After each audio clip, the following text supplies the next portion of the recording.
So this past week was absolutely insane. We had a president get shot at. We had a president step down from running. We had a computer glitch that literally stopped the entire United States in its tracks. I mean, government buildings weren't working. Airlines all were grounding their flights. People are stranded everywhere, all because of some bad computer code that somebody accidentally put there. I mean, it was enough big events to happen in a year, and it happened in like 7 days. And the thing that I really caught myself getting sucked into was a lot of the old habits that can kind of happen when like fear and panic really start to, get in. And I realized I was getting into some of my old habits, which was like doom scrolling on social media. I started watching mainstream news because I wanted to see the spin that they were going to put on things and a lot of other stuff that I haven't done in years from my life. And I looked up after about 8 days and just kind of was like, man, I have wasted a lot of my time. And that's what I wanted to talk about. One of the things that I constantly go through in all my masterminds, and something that's very core to what I believe, is the fact that society wants 4 of the most important resources that you have. And that is your time, your energy, your money, and your attention. And attention is a little bit of a subset of time, right? But just because I'm spending time with my children or my wife, it doesn't mean nearly anything if I'm sitting here just staring at my phone the entire time. So, time and attention are a little bit of a subset of each other, but at the same time, equally important. So one of the things that I was just thinking of is whenever I'm talking to somebody about the way that we spend our money, the thing that I try to encourage people is to realize, how do you go about spending your time? Do you spend your time like your money? You only get about 1,000 hours in a day. So the difference between you and some of the richest people on earth is how you are spending those 1,000 hours, those 1,000 minutes. So I just want to talk a little bit about some examples on how this plays out in real life. So you come home, it's been a long day, and you sit down on the couch and you spend 2 hours watching your favorite Netflix show. Well, yeah, no problem. That's easy. But then imagine it's the same night and you bought that one financial course that's going to help you get your money together and start forming good financial habits. And that is also 2 hours long.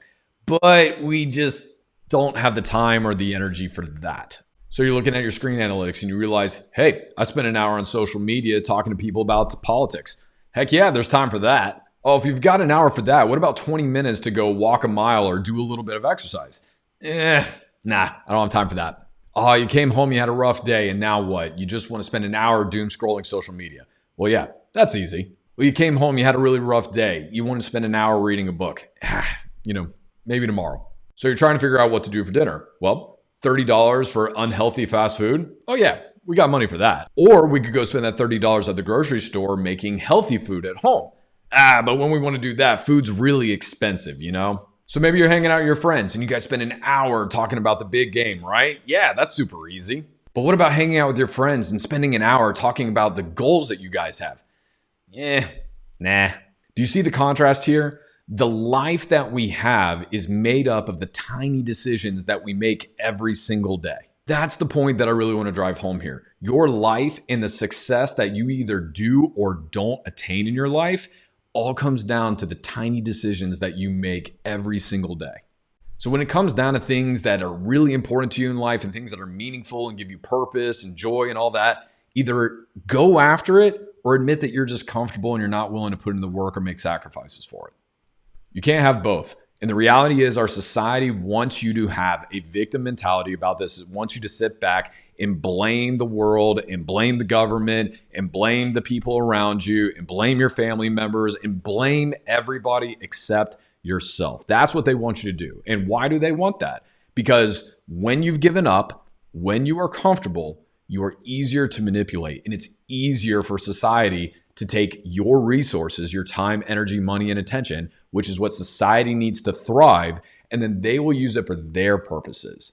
And if you do not create a plan for your life, then society is going to assign you one. So yeah, when it comes to things like politics, which is all the rage right now to talk about because it's an election year, sure, it's important that you vote, but guess what? Most people already know who they're voting for. They've already made up their mind at this point. So there's literally no other reason to talk about it until November 9th when it comes time for us to vote.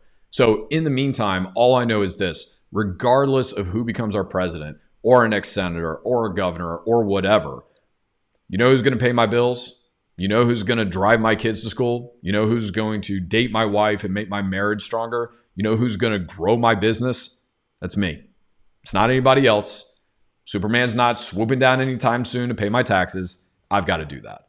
So the sooner that you recognize that in your life, that all of this other circus shit is just an absolute distraction from what it is that you truly want in your life, until you acknowledge that and realize that everything you want is just a couple little tiny daily changes, a couple little tiny actions that you have to make, you're just going to be stuck in the role that society has set for you, and they are going to drain you of every single resource that they can get their hands on and prevent you from living the life that you want. So don't let that be you. Reject society and be the hero of your story and make it an epic one worth telling.